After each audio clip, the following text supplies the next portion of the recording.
Do bad links, or in the worst case, PBN links, punish your website? Or are you more safe when you mix bad quality links with pillow/diversified links along with quality links? um, all right, so yeah, we'll just start at the beginning. So first of all, I don't consider PBN links bad links at all. You just can't use them like you could, 5 or 10 years ago. You actually have to be careful with them. You have to use them sparingly. You have to use them intelligently.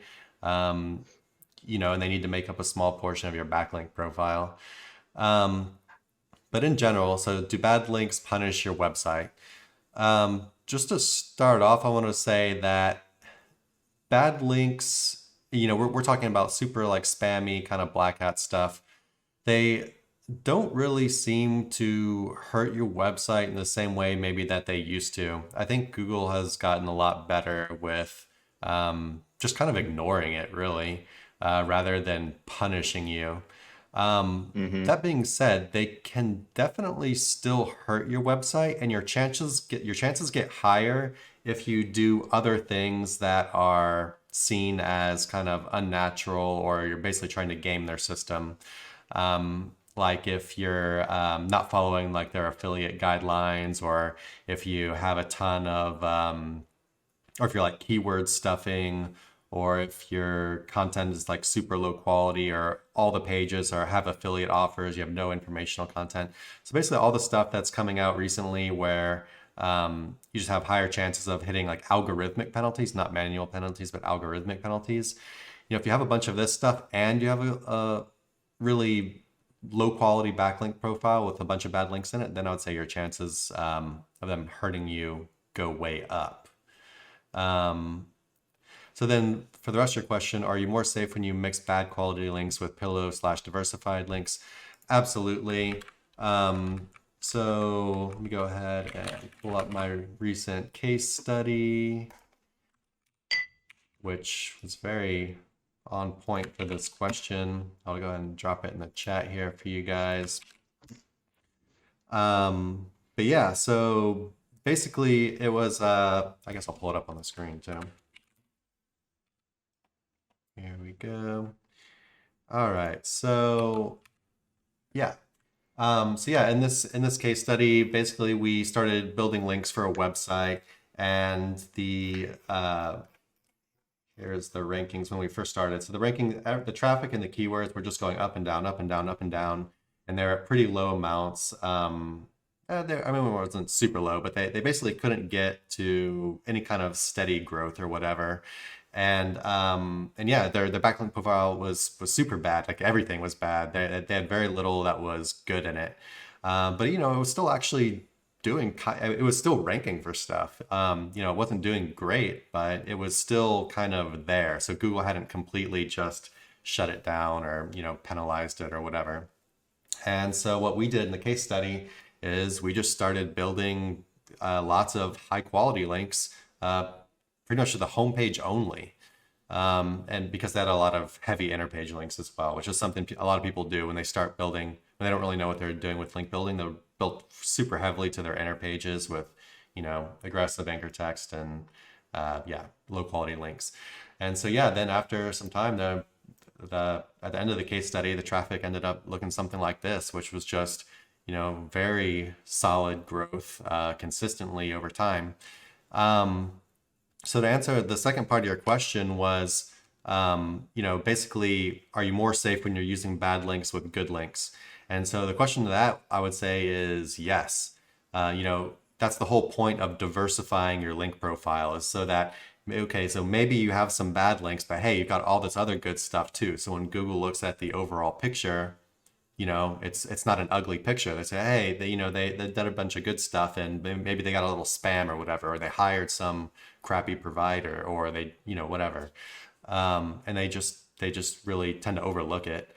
And in this case study, actually, one of the things that we go over in the case study is that it actually, in a lot of cases, these quote bad links, uh, we think end up helping you actually quite a bit in some cases.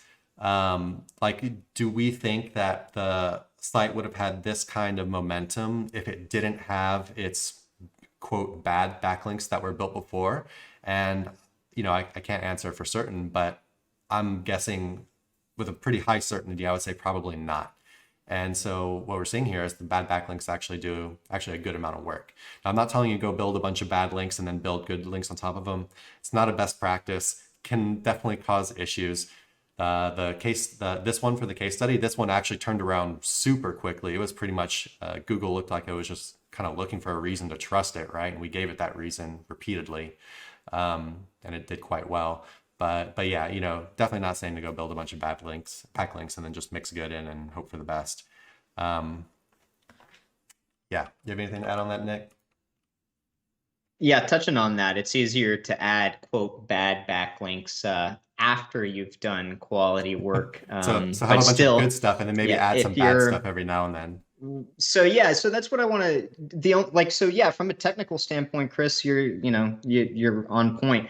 Just from a broader picture, just a framework for the newer SEOs out there, what I want to kind of push is get away from the concept of good versus bad links. And you're going to have a better picture on how to use these things, backlinks, which are essentially just tools, and consider them tools. They all serve their own purpose. So even when you look at a backlink that's quote bad, depending on the recipes that you learn to use for your success in the SERPs, some of these quote bad links may be good bits and pieces to add to your arsenal over time.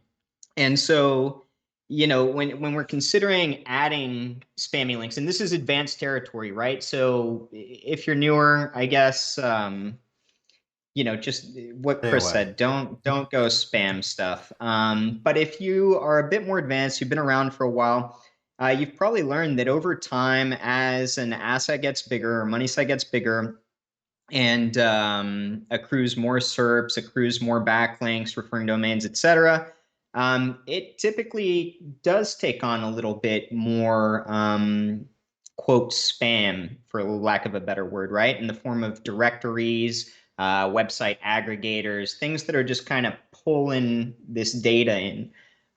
So if you start off building things really well, build it gradually, start getting momentum in the SERPs, etc., sometimes the concept of using quote bad links, or just a different type of backlink with a spammier link profile can be worthwhile when diversifying your backlink profile. So just worth noting there. Yeah, so that's like I was saying, it's not best practice to use this stuff. So if you're asking this type of question, but Daddy uses them. Daddy. If you're asking the type of question, the answer is pretty much stay away.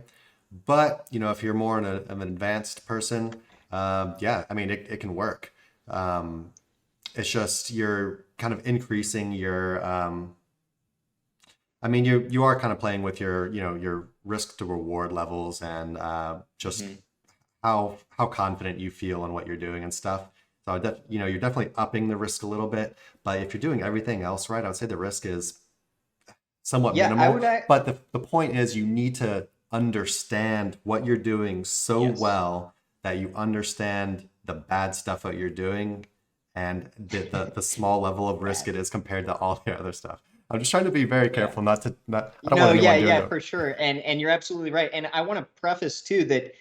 Typically, if I am using a more spammy type of backlink, it's going to be to diversify my backlink profile, oftentimes just to be more efficient, with the amount of backlinks I can create and having them be cost effective as well. But again, that's over time, and it's used to diversify, not so much to game the system and gain momentum in the SERPs, if that makes sense. I'll just add one more thing to kind of finish off, just to confuse you a little bit more. Is nice. I feel like people have misconceptions about what good links are and what bad links are. It's something we see repeatedly. Just people not really understanding the difference between a good link and a bad link, and they basically have their standards of good link having to be like absolutely perfect. versus the real world where there's variation in everything and lots of things can help your SEO. But yeah, so won't get into that too much more in depth. So just to reiterate, bad links don't really punish your website that much. Google kind of ignores them to a large degree, unless a lot of other stuff looks bad too. They can definitely hurt you, and especially if you're doing other stuff like being really manipulative, using lots of exact match anchor text, and maybe just hitting like inner pages tons of times with those exact match anchors without any homepage links and natural linkers.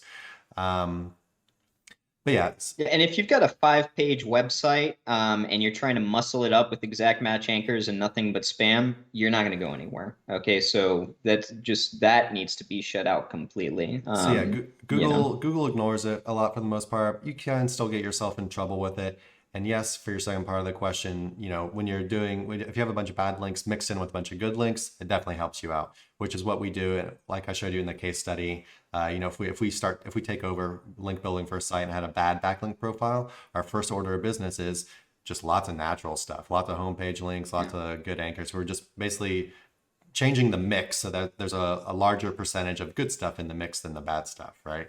But also just to clarify, like if you sign up with MLB or something like that through Sir Links-a-Lot, we don't use any of these maybe spamier tactics that I would use on a personal affiliate site. Yeah, definitely not. Just FYI. So you're never going to join up and then see us taking these kinds of risks. Yeah, it's more like we exclusively work from the good stuff. More like here. a personal project good type stuff. thing. Higher end tools here. All right. Hey everybody, thanks for watching. Be sure to check the description below for links to our blog for more info on this topic, along with a bunch of other cool stuff like case studies, our Facebook community, and our link building services. And like always, remember to like, comment, subscribe, and turn on the notification bell if you enjoyed the video. Thanks and happy ranking.